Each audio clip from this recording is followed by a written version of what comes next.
the KeyKrush ORCA is in beta version. You've seen it before with other brands. I love to test ergonomic keyboards, split keyboards, and similar. It has all the function keys on the side.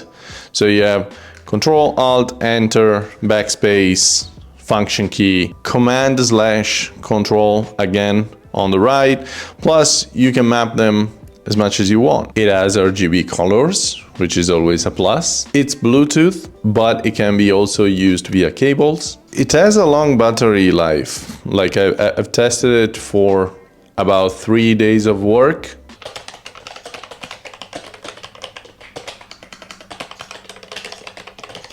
It was a fun keyboard to test, but there are buts. This was for me and a bunch of other creators to give them feedback so they can adjust a few things before they move into mass production. The first thing right off the gate that doesn't convince me about the keyboard is the delay in buttons. Now, one of their founders reached out, explained to me that for the development version, it's a common thing to add 100 milliseconds delay to some keys to avoid you pressing it by mistake because ergonomically it's placed in a different position. I also understand the protective measure, and this is not the first time that I encountered this in beta versions of different keyboards. With the benefit of the doubt, I think this will not be a problem in the future. The pads are super satisfying. I love them so much.